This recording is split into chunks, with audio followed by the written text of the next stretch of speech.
زنی که جسد شوهرش را از قبر بیرون کرده بود و خودش از ترس و هیبت زیاد در همان جا وفات کرد. السلام علیکم تماشابینان عزیز و هواداران شبکه کاروان عمر. با وفات کردن شوهر مهلیا اینک 2 ماه سپری شده است. او از این سخت ترسیده جنی شده بود و با بیمارخانه کسل راهی او را خوابانیدند. بعد از 2 ماه مهلیا از شفاخانه بیماری‌های روحی گریخته راست به خانه پدرش آمد. از پدر و مادرش تنها شوهرش را می‌پرسید. آنها باشد شوهرت در خانه اش است گفته جواب دادند. مهلیا از آنجا راست به خانه شوهرش روان شد.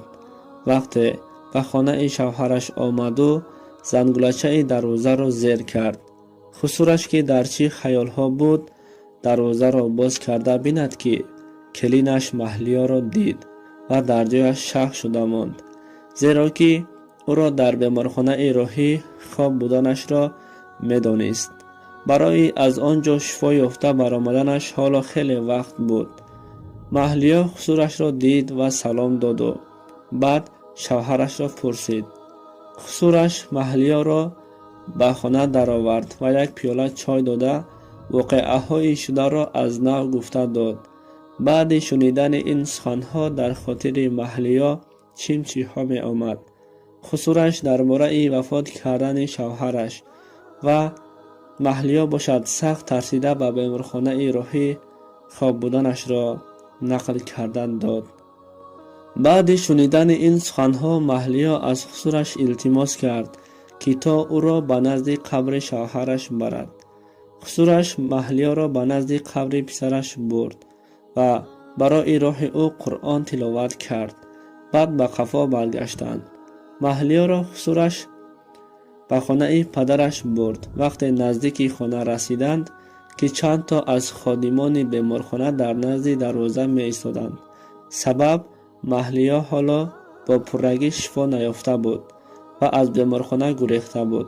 پدر و مادر مهلیا فکر میکردند که دخترش کاملا شفا یافته است و قرار کردند که او را در خانه نگاه دارند. دکتران پدر و مادر را آگاهی دادند و رفتند. همین طور آنها دخترشان را به خانه درآوردند. شب شد. واقعه دهشتناک صادر شد. مهلیا از تریزه خانه‌اش آهسته بیرون شد و همه خواب بود. از خانه برآمده با دستش بیل را گرفته راست به قبرستان راه گرفت. وقتی در راه می رفت نام شوهرش را می گرفت و می گفت شما را سخت یاد کردم. این خیلی شدنش ممکن نیست. حاضر همش را می فهمم. نیمی شب بود. ساعت تقریبا از 1 می گذشت. راست به نزد قبر شوهرش آمد و با بیل قبر را می کند. فکر میکرد که شوهرش حالا وفات نکرده است و آدمان او را مرده گفته ایستاده اند. همین طور از بین چند مدت گذشت. مهلیا باشد قبر را میکند و نهایت قبر را باز کرد و دستش را داخل لحد کرد و از کفن مرده سخت داشته علاج کرد. او را به بیرون کشیده برآورد. او سخت میلرزید و حاضر همش را فهمیده میگیرم میگفت. به خیالش این مرده شوهر او نبود. دستانش میلرزید و روی مرده را باز کرد.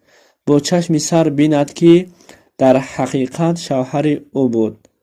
این منظره را دیدگی مهلیا خاطرش برقرار شد و چی شده ایستادنش را ندانسته از ترس زیاد دلش از کار ماند و در جایش به زمین افتید.